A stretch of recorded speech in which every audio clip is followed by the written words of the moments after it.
आज हम बात करेंगे एक खास टॉपिक पे जिसकी काफी दिनों से हमें डिमांड थी। वो टॉपिक है बेनिफिट्स ऑफ लॉकडाउन। अब आप सोच रहे होंगे कि इस लॉकडाउन से हमें क्या बेनिफिट्स हो सकता है, जहाँ की पूरे दुनिया की सारी फैक्ट्रियां कंपनियां बंद है, फिर भी हमें क्या बेनिफिट्स हो सकता है। तो जी हाँ दोस्तों, ये बेनिफिट्स हमें हैं, कई सारे बेनिफिट्स हमें हो रहे हैं। सबसे पहले अगर हम बात करें धरती की, तो धरती का जो ओजोन लेयर है उसमें काफी ही पॉजिटिव सुधार देखने को मिला है। एक रिसर्च के अकॉर्डिंग अगर इस तरह का लॉकडाउन अगर आगामी कुछ दिन और वर्षों में अगर कर रहे, तो वो जो ओजोन लेयर का जो होल है वो खुद को रिफॉर्म बहुत जल्दी कर रहा है।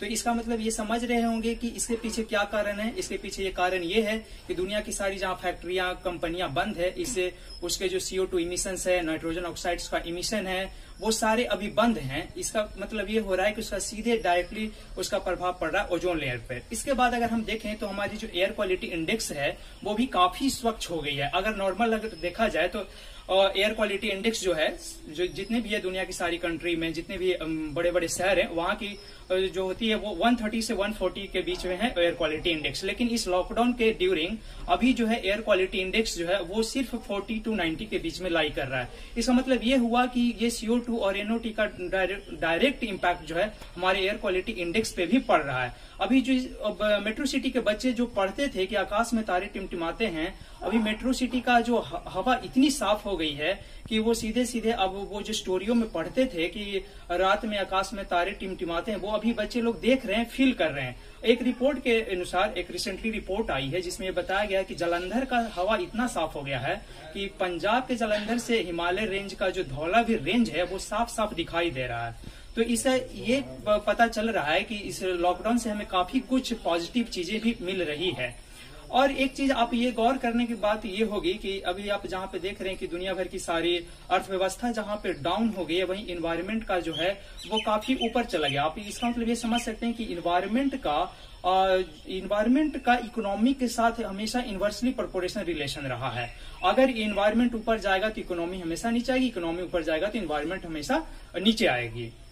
अगर वाटर इंडेक्स की बात करें तो अभी एक रिसेंटली न्यूज में आ रहा था, या आप सब लोग देख रहे होंगे कि गंगा का जल इतना साफ हो गया है कि अभी लग ही नहीं रहा कि ये गंगा का जल है, जिसके पीछे केंद्र सरकार ने हजारों करोड़ का प्रोजेक्ट लाया। वो कुछ दिन के लॉकडाउन ने गंगा के पानी को इतना स्वच्छ कर दिया। अभी दिल्ली का जो यमुना नदी है वो भी काफी हद तक रिफॉर्म में आ गई है, वो काफी हद तक उसमें भी पॉजिटिव रिफॉर्म्स है, वो भी काफी स्वच्छ हो गई है।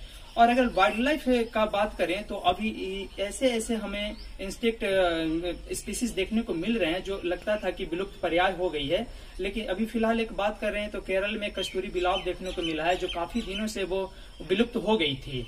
तो इस तरह से इस लॉकडाउन से हमें सिर्फ ये पता चला, इस लॉकडाउन में हम ये फील किए कि अर्थ पे हम सिर्फ एक मेहमान हैं, हम यहाँ के मालिक नहीं हैं। और इस अर्थ के नेचुरल रिसोर्सेज पे जितना हम मानवों का अधिकार है, उतना ही इस अर्थ पे और जीव जंतु पे पशु पक्षी हैं उनका भी उतना ही हक है। तो दोस्तों, अब आप लोग समझ ही गए होंगे कि इस तरह का लॉकडाउन जो है, अगर हर कंट्री के गवर्नमेंट को चाहिए कि कम से कम प्रत्येक एक साल में कम से कम 10 दिन 15 दिन के लिए करें, ताकि हमारी इन्वायरमेंट में सुधार हो और हम अपने अर्थ को बचा सकें।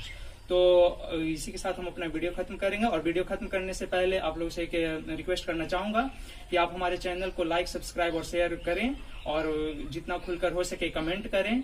Thank you for watching. Hey there. Subscribe to my channel. And also press this bell icon so you never miss any